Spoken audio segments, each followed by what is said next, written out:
Ignacio Saralegui, docente de educación física, da la materia de gestión deportiva en el ISEF.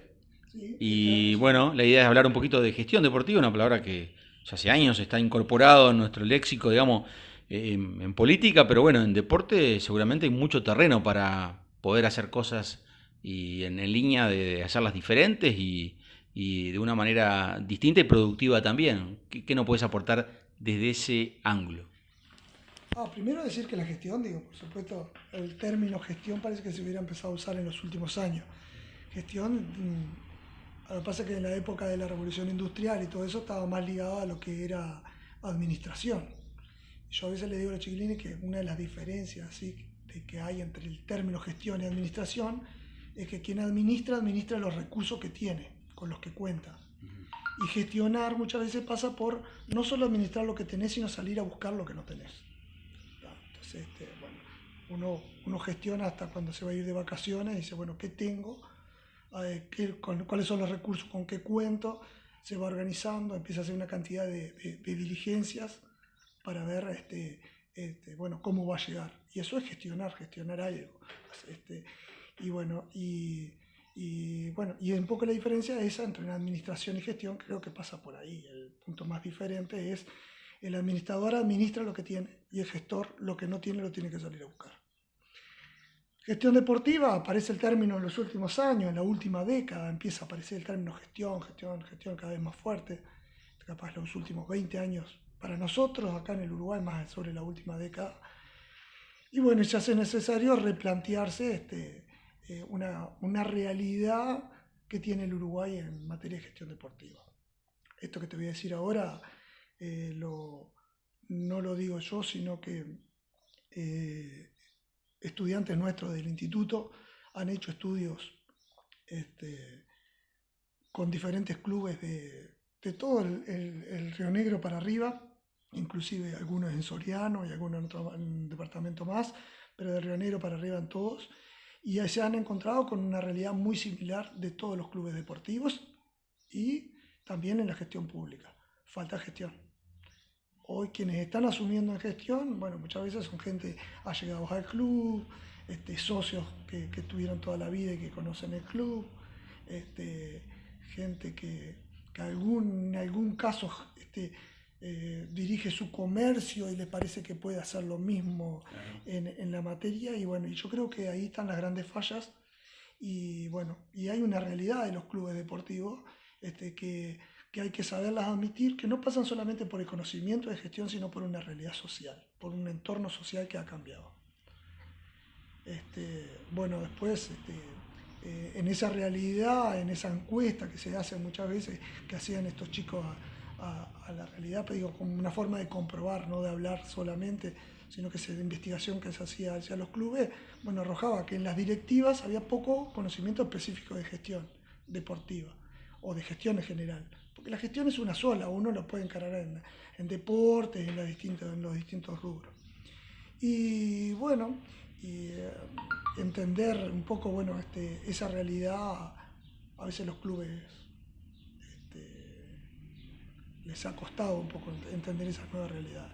Pero a nivel privado, por ejemplo, se puede decir que los clubes que tienen mejores resultados económicos, no son muchos en Paysandú, no más de 5 seguramente, tienen que ver con la gestión que han realizado o con los servicios que brindan que tienen una demanda. Sí, nosotros tenemos que ver que a nivel esto se da en general, por ejemplo, uno dice, ¿qué diferencia hay entre un gimnasio y un club? Y vemos que los gimnasios tienen mucha gente y los clubes hay una realidad, o los gimnasios a veces manejan 300 metros cuadrados y manejan 250 socios más. Y a veces tenemos clubes con grandes infraestructuras, más de 1000 metros cuadrados, y sin embargo tienen 100, 150 clubes. Eso pasa por distintas razones. Una, como te decía hoy yo, la social. Los gimnasios tienen estructuras más fáciles, menos burocráticas de dirigir, y a veces los dueños son los que toman las resoluciones. Entonces eso hace una dinámica mucho más rápida y eso permite a la vez que los dueños de gimnasios, estructuras que son más jóvenes, han sabido comprender qué es lo que quiere la población. Los clubes, Inclusive están mejor ubicados, digamos, ¿no? sí, sí, pero muchas veces tenemos grandes clubes que están muy bien ubicados. El problema es entender, los clubes han mantenido estructuras antiguas. Por ejemplo, lo que ha practicado, por ejemplo, la práctica del asociacionismo, lo que se llama la gente que se asocia a los clubes, han tenido cambios en la sociedad. Por ejemplo, la cantidad, por ejemplo, hoy es mucho más importante el papel de la mujer en el deporte. ¿Verdad? La mujer está activa, compite con el hombre igual a igual en el trabajo, en todo lo demás, y la mujer participa de los gimnasios. Pero sin embargo, si una de estas damas quiere ir a un club, dice, ¿qué tiene para ofrecerme? Y los clubes no tienen mucha oferta dedicada a la dama. Las estructuras siguen siendo estructuras machistas, con las recreativas, con las actividades más dirigidas. Entonces aquellos clubes que han empezado a querer cambiar más a lo que brinda un gimnasio, por ejemplo, los gimnasios, sin embargo, inmediatamente supieron entender esa realidad y tienen en su mayoría damas. Entonces las damas van a los gimnasios y no van a los clubes. Pero ¿por qué un club no podría vender lo mismo que un gimnasio? Podría, pero tiene que entender esa realidad, que los servicios tienen que cambiar. Uno va a un club hoy y dice, bueno, a ver, ¿qué tiene para ofrecerme para una dama? Voleibol y por ahí nos vamos quedando. Entonces, si esas estructuras no cambian, esas mujeres van a seguir yendo a otro lugar. Por ejemplo, pero también va de la mano de una inversión. Por ejemplo, una sala de aparatos, una sala de spinning, sí, requiere una. Sí, yo creo que también, bueno, ahí podemos hablar de varios factores de estos sociales que estamos diciendo, ¿verdad? Por ejemplo, podemos hablar, yo para no cortar el hilo de lo que veníamos, digo, también, por ejemplo, el ser humano es más narcisista, van a los gimnasios y se miran, ven cómo están, y vemos los gimnasios llenos de espejos y de cosas, vamos a un club y son las paredes antiguas, pintadas, cuando mucho. Se demanda más calidad.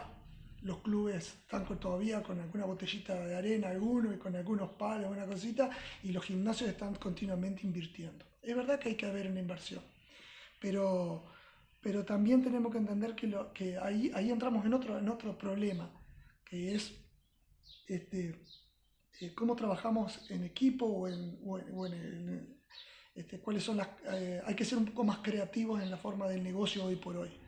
Entonces, si los clubes hoy no tienen el dinero para contratar, hablábamos, un gerente o para contratar un profesor, sí tienen grandes infraestructuras que, por ejemplo, tiene que ser una ventaja ante los gimnasios que no pueden crecer más que tanto.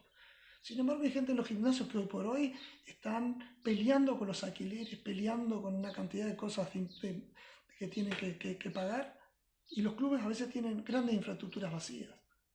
¿Qué pasa si uno de esos grandes clubes que está ubicado en el centro le dijera, bueno, mira, esta sala te la ofrezco, vení así y el pago es un porcentaje o el pago... Inmediatamente ese club pasa a tener una sala de musculación de un tipo que estaba pagando en otro lugar y que le sirve ese negocio. Creo que una de las características que tienen hoy las grandes organizaciones, y las del deporte no pueden ser ajenos, que tienen que ser creativas, que tienen que tener un equipo de trabajo creativo, de buscar soluciones, no las viejas y las de siempre, sino cambiar las estructuras, cambiar la forma de organizarse, porque si no están condenados a desaparecer. Se dice que nosotros estamos viviendo un cambio de época. Primero hubo una época feudal y se cambió a la revolución industrial. Y todas aquellas organizaciones o empresas que no se adaptaron a la revolución industrial desaparecieron. Hoy lo vemos con Pailana, con quienes tenían una formación de la revolución industrial y un proceso así, quienes no se supieron adaptar a esta nueva era tecnológica, tendieron a desaparecer también, porque cambiaron la forma de los negocios también. Bueno, los clubes que no saben adaptarse a los cambios de época también están condenados a desaparecer. ¿Por qué? Porque si en el mismo fútbol hablamos, por ejemplo, la televisión ha generado un vaciamiento, y eso es un acontecimiento social también, un vaciamiento en la estructura deportiva, en el que está el deporte elite, que se da en la televisión, y uno va a competir recreativamente, y después o es bueno para pasar un deporte elite o se pierde en el intermedio. Porque ¿cuánta gente va a ver un partido de fútbol de repente a la cancha el fin de semana? Tiene que competir contra el Barcelona, contra todo lo que va en televisión. Y nosotros todavía en el fútbol no vendemos espectáculo. En los deportes en general de competencia tienen que entender que es deporte espectáculo. Entonces, si el deporte no demanda algo más que solamente el fútbol, va a tender esa presión. Entonces, seguro, si las canchas no son buenas, el equipo no juega lindo, si todo eso está condenado de a poco también a cada vez tener menos gente. Sí. Y los directivos. Sí, como por ejemplo ahora en el Vasco nos recuerda, bueno, nuestro cronista Fernando Sollazo, que si todos los equipos, bueno, primero sí se habilitara la presencia de público, ¿no? Uh-huh. Y después si todos los equipos pudieran contratar un extranjero, aunque sea de poca cuantía, ya le daría otro color al espectáculo, digamos, ¿no? Sí. Como pasó en alguna época acá. Sí. Un ejemplo, por ejemplo. Sí, un ejemplo es el deportivo, pero también si la gente fuera al coche y en el entretiempo hubiera algún espectáculo musical, hubiera un espectáculo de coreográfico, hubiera algo, se vende show.